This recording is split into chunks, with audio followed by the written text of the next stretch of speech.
ओम गणेशाय नमः। मेरे चैनल पर विस्तृत रूप से ग्रहों की गोचरीय स्थिति पर वीडियोस आते ही रहती हैं।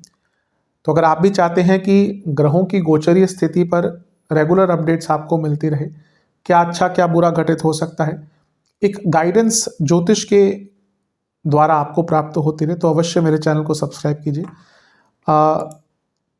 जिन लोगों ने सब्सक्राइब किया और कुछ लोगों को नोटिफिकेशंस नहीं आती कभी कभी कहते हैं, तो आप सब्सक्राइब वाले ही बटन के साथ ही ऑल नोटिफिकेशंस को इसको ऑन कर सकते हैं, जिससे आपको सारी नोटिफिकेशंस आएंगी। तो यदि आप भी चाहते हैं कि रेगुलरली अपडेट्स मिलते रहे और रेगुलर ग्रहों की गोचर स्थिति की जानकारी मिलती रहे, उसका प्रभाव क्या होगा पता चलते रहे, तो अवश्य मेरे चैनल को सब्सक्राइब करें और नोटिफिकेशंस को भी ऑन करें। नमस्कार। ओम गणेशाय नमः। ओम नमः शिवाय। मैं निखिल ज्योतिष आचार्य आप सभी का मेरे चैनल पर पुनः स्वागत करता हूं। आशा करता हूं कि आप सभी स्वस्थ होंगे। महादेव की कृपा आप सभी पर सदैव बनी रहे। कि वीडियो धनु यानी कि सजिटेरियस के लिए बहुत विशेष है, क्योंकि वीडियो है 8 दिसंबर से 14 दिसंबर 2025 के साप्ताहिक राशिफल के बारे में। कैसा रहेगा आने वाला सप्ताह धनु के लिए। जो मेरा साप्ताहिक राशिफल होता है वो प्रमुखतः चंद्रमा और उनकी गति पे आधारित होता है। चंद्रमा एक बहुत विशेष ग्रह है। चंद्रमा की विशेषताएं तो बहुत है, लेकिन जब हम साप्ताहिक राशिफल की बात करते हैं तो पहला तो उनकी तेज गति, फिर उनका मन का कारक होना, फिर उनकी एक क्वालिटी कि वह जिस भी भाव राशि ग्रह आदि के साथ संबंध संपर्क कायम करते हैं उनको बहुत एक्टिवेट कर देते हैं।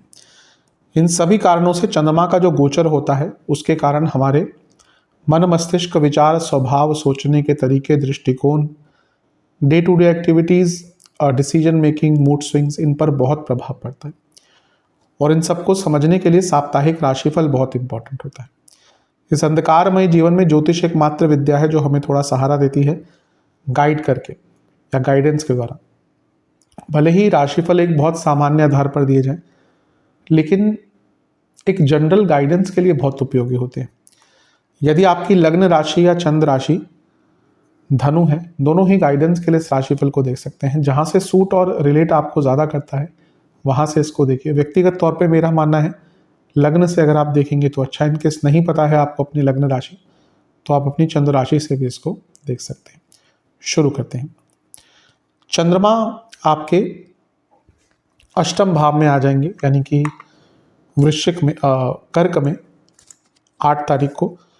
7 तारीख को शाम को आ चुके होंगे, तो 8 तारीख को यहीं पर रहेंगे कर्क में, अष्टम भाव में। और 10 दिसंबर सुबह के 3 बजे तक यहीं पर रहेंगे। चंद्रमा का अष्टम में आना बहुत अच्छा नहीं होता। अष्टमेश हैं, इस नाते विपरीत राजयोग बनाएंगे और इन पर मंगल की दृष्टि भी होगी। तो ये चंद्रमा 8वें घर के स्वामी है, मंगल 12वें घर के स्वामी है। 8-12 का मिलन गुप्त धन की वृद्धि, विदेश के लाभ दिलवा सकता है। धार्मिक यात्राओं के लिए भी अच्छा है, साधनाओं के लिए भी अच्छा है।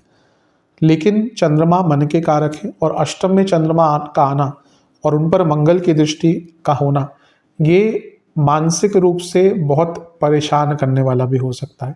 स्पेशली जिनकी अपनी कुंडली में चंद्रमा बहुत खराब है, उनके लिए ये period full of anxiety, full of uncertainty हो सकता है।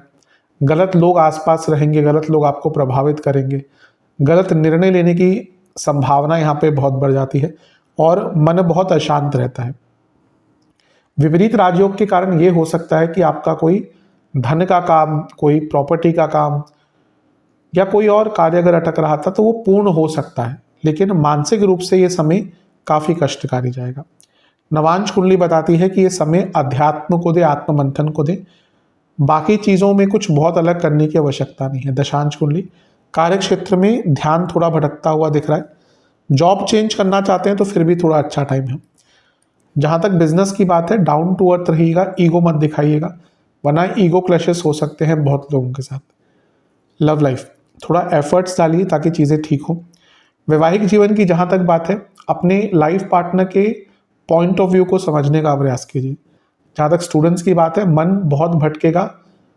मैं ये कहूँगा कि अगर आपका कोई एग्ज़ाम वगैरह नहीं है आने वाले टाइम में, तो थोड़ा सा अपने इस समय को एक्स्ट्रा करिकुलर एक्टिविटी पर दीजिए। थोड़ा सा पढ़ाई से दूर रहकर अपने मन को थोड़ा सा या अपने मस्तिष्क को थोड़ा सा ब्रेक दीजिए, अगर वो संभव है तो। सेहत की जहां तक बात है तो इन्फेक्शंस, बीपी की प्रॉब्लम, इंटेस्टाइन से जुड़ी प्रॉब्लम। सर्वाष्टक में आपका 10वां भाव अत्यंत बली है। ये अंकित कर रहा है कि करियर में, जैसे मैंने कहा, जॉब चेंज अगर करना चाहते हैं तो टाइम अच्छा है। 10 दिसंबर सुबह के 3 बजे चंद्रमा राशि बदलकर आपके नवम भाव में आ जाएंगे, यानी कि सिंह में केतु के साथ। और सप्ताह के अंतिम भाग यानी कि 12 दिसंबर सुबह 11 तक यहीं पर रहेंगे, सुबह 11 बजे तक। 12 दिसंबर सुबह के 11 बजे तक चंद्रमा का नवम भाव में आना अच्छा होता है। अब अच्छा क्या नहीं है कि वो अष्टमेश है, तो अष्टमेश होने के नाते उनका नवम में आना बहुत अच्छा नहीं होता। केवल हम चंद्रमा के नेचुरल प्लेसमेंट की बात करें तो अच्छी होती है। ऊपर से यहाँ पे वो ग्रहण दोष में है, ऊपर से राहु केतु एक्सेस में भी है, और ऊपर से केमद्रुम योग बन गया। केमद्रुम योग तब बनता है जब चंद्रमा के साथ में और आसपास कोई भी ग्रह नहीं होता, राहु केतु को उसमें कंसिडर नहीं करते। तो हफ्ते का अंतिम मध्य भाग जो है ये भी आपके लिए थोड़ा कष्टकारी रहेगा। भाग्य का बहुत साथ नहीं मिलेगा। नवम में ग्रहण दोष का लगना, यानी कि बॉसेस से प्रॉब्लम, घर के बड़ों से झगड़ा, और जैसे मैंने कहा भाग्य यहाँ पे बहुत साथ नहीं देता, इसलिए जीवन थोड़ा सा यहाँ पे कष्टकारी, थोड़ा सा आपके लिए ज़्यादा एफर्ट्स वाला हो सकता है। अच्छी चीज़ यह है कि अष्टमेश का लक्ष्मी स्थान में जाना धन प्राप्ति करवा सकता है, और केतु के साथ है तो कभी कभी फंसा हुआ पैसा आ सकता है। लेकिन बाकी जीवन में थोड़ा सा कष्ट यहाँ पर ज़्यादा रहेगा, थोड़ा एफर्ट्स आपको ज़्यादा लगाने पड़ेंगे। नवांश कुंडली बता रही है, जैसा अभी मैंने कहा था, कि पैसा अचानक से आ सकता है। दशांश कुंडली कार्य क्षेत्र में अपने बॉसेस से बहुत आराम से बातचीत कीजिएगा, एक ईज ऑफ कम्युनिकेशन रहेगा तो बहुत अच्छा रहेगा। जहाँ तक बिजनेस की बात है, आपको थोड़ा सा ना अपने कम्युनिकेशन पर काम करना पड़ेगा इस टाइम पे, ओवरऑल भी। लेकिन इस टाइम पे बहुत ध्यान दीजिएगा, बहुत लोगों से मिसकम्युनिकेशंस हो सकते हैं। जहाँ तक लव लाइफ की बात है, अपने पार्टनर को थोड़ा सा टाइम दीजिए, उसकी आवश्यकता दिख रही है। वैवाहिक जीवन सब ठीक है, लेकिन एक ही परेशानी है, एक ही दिक्कत है कि सही टाइम पे आप चीज़ों को बोल नहीं पाते, और अभी भी ऐसा लग रहा है मन में बहुत कुछ है जो आप बोल नहीं पा रहे। वो कन्वर्सेशन कीजिए। स्टूडेंट्स के लिए बहुत शुभ समय नहीं दिख रहा, थोड़ा सा नकारात्मक है, क्योंकि चीज़ें आपके विरुद्ध जा सकती हैं। जहाँ तक सेहत की बात है, इन्फेक्शन, जोड़ों का दर्द, गले के रोग, कफ रोग। सर्वाष्टक आपका धन स्थान बली है, तो अभी जैसे मैंने कहा धन के रूप में तो समय अच्छा ही दिख रहा है।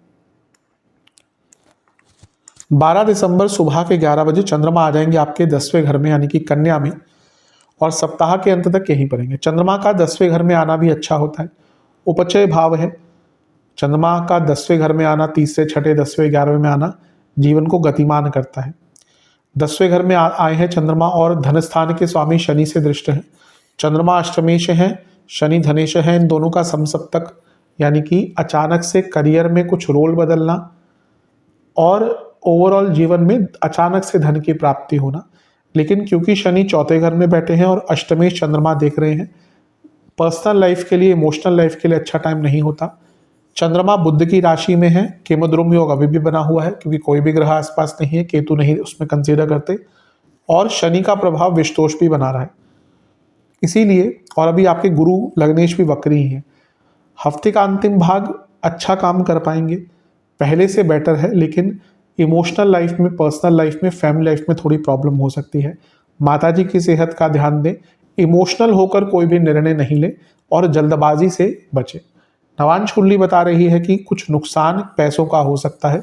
दशांश कुंडली कार्य क्षेत्र में कुछ रोल चेंज करे जा सकते हैं आपके। बिजनेस की जहां तक बात है, आपको थोड़ा सेक्रीफाइस करना पड़ेगा अपने टाइम को, यानी कि टाइम ज़्यादा देना पड़ेगा बिजनेस को। लव लाइफ और अच्छा टाइम है, एक दूसरे को समझ पाएंगे, कुछ लोगों के नए रिलेशनशिप भी स्टार्ट हो सकते हैं। वैवाहिक जीवन डाउन टू अर्थ रहिए, ईगो मत दिखाइए, भयंकर ईगो क्लैशेस हो सकते हैं। स्टूडेंट्स बहुत अच्छा समय है, भाग्य का साथ मिलेगा। सेहत की जहाँ तक बात है, चेस्ट की प्रॉब्लम, नसों की problem, breathing issues, lower back में दर्द। सर्वाष्टक में आपका 10वां घर ही बली है, 8वें घर के स्वामी 10वें घर में। पूरा ही हफ्ता कहिए, अगर आप जॉब चेंज करने का प्रयत्न कर रहे थे तो आपके लिए अच्छा समय है। उपाय के स्वरूप में गंगा जल और कच्चे दूध से महादेव का अभिषेक करें, और ओम मृत्युंजयाय नमः मंत्र का 21 बार जाप करें। आशा करता हूँ ये वीडियो आपके काम आएगा। चैनल पे नए हैं, सब्सक्राइब कीजिए, वीडियो को लाइक कीजिए। मिलता हूँ आप सभी से मैं अगली वीडियो में, तब तक के लिए ओम नमः शिवाय।